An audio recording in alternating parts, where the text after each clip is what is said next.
Lynn, Liz, and Mary, and all the Cheney family, honored guests, ladies and gentlemen. I appreciate this chance to say a few words about a man I was proud to call my vice president and my friend. Though not a happy assignment, I do consider it an easy one because there was so much to like and admire about Dick Cheney. Dick was a stoical man, and I doubt he left this life with any complaints about the time given to him or its end. He was also a grateful man, grateful above all for 3 loyal, loving women who shared in his journey. As I quickly discovered in 2000, when you choose one Cheney, you get 4. His busy and purposeful life was an adventure they experienced together. In a family so close, you dread the day when the circle is broken. Lynn and the girls, Heather, Phil, and all the grandchildren, he sure loved you all, and he was proud of his family. I hope it helps to know that many people in this country share your sense of loss, and we're here today as your friends. 25 years ago, I had a big choice to make, a big job to fill. I want to know all my options, so I enlisted the help of a distinguished former White House Chief of Staff and Secretary of Defense to lead my search for running mate. Dick Cheney and I went through the files name by name. We talked over the various qualities I was looking for in a vice president: preparedness, mature judgment, rectitude, and loyalty. Above all, I wanted someone with the ability to step into the presidency without getting distracted by the ambition to seek it. After weeks of these meetings, I began to have a thought I could not shake. I realized the best choice for the vice president was the man sitting right in front of me, and I told him that. At such a moment, most in his position would have jumped at the chance, but Dick stayed detached, and he analyzed it. Before I made my decision, he insisted on giving me a complete rundown of all the reasons I should not choose him. He also heard one of my top advisors was against the choice, so Dick invited him to make the case. As he did so, he sat there unfazed and expressionless. In the end, I trusted my judgment. I remember my dad's words when I told him what I was planning. He said, "Son, you couldn't pick a better man." The way this all unfolded followed a pattern in Dick Cheney's life. Summing up his career a few years ago, he said, "A few breaks came my way, and one job always led to another, and in a life that's taken me far to more places than I ever expected." That was Dick's typically understated version of events, but there's a little more to the story. His abilities were self-evident without need of calculation or self-promotion. His talent and restraint exceeded his ego. Even before the Cheney name reached the national stage, people always saw something in the man, solid, reliable, and rare. One of the first to really notice was Lynn Vincent. She can recall a time in their college years when Dick, as he freely admitted, lacked direction and needed some straightening out. I think we had that in common.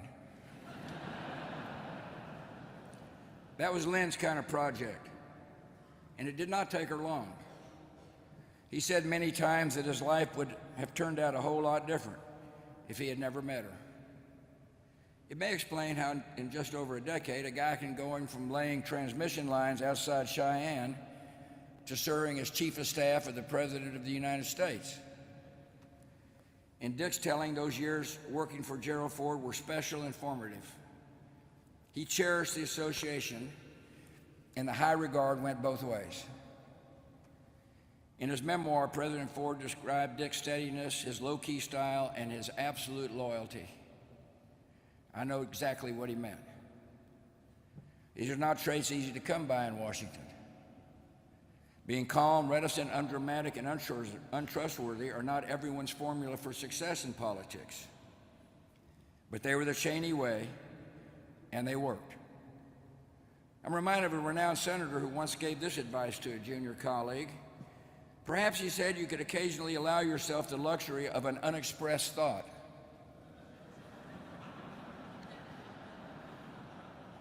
Dick Cheney was like that, sparing and measured with words.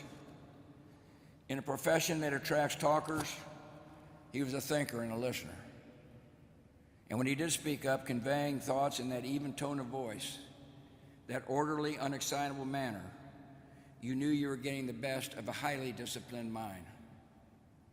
No colleague, no legislator, no foreign leader who ever met Dick Cheney ever doubted that they were dealing with a serious man. Of course, not every political counselor is cut out to be a political candidate. But Dick Cheney put himself to the test and never lost an election. In fact, it happens that he and I both ran for Congress in 1978. And let me just say the Republican wave didn't reach West Texas that year. He told me a few times what it's like to campaign in Wyoming. Lots of small gatherings and long drives. It's easy to imagine the impression that young Dick Cheney made when he was asking for the vote. I wish more Americans got to know Dick Cheney the way the folks in Casper, Cody, and Laramie got to know him. Smart and polished, without airs. Courteous and approachable, seeing everyone as an equal, a gentleman by nature, and a true man of the West. Dick was funny and easygoing in a style that his public image never caught up with. Though we can all agree he wasn't your standard issue politician. If any voters came hoping for a kind word and a hug, they'd have to settle for the kind word. But you can't question the appeal of the only person from America's Mountain West ever elected to national office. On that score, history should record that I chose my vice president not once, but twice. In 2004, he offered to step aside in case I wanted to replace him. I thought about it for a while, but after 4 years of seeing how he treated people, how he carried responsibility, how he handled pressure and took the hits, I arrived back at the conclusion that they do not come any better than Dick Cheney. Colleagues from every chapter of his career will tell you that he lifted the standards of those around him just by being who he was, so focused and so capable. In our years in office together, on the quiet days and on the hardest ones, he was everything a president should expect in his second in command. In moments of testing, Dick Cheney was the model of concentration, alertness, and composure. His memoir was titled My Time. His time produced an old breed of public servant, defined by their substance and character. This was a vice president totally devoted to protecting the United States and its interests. There was never any agenda or angle beyond that.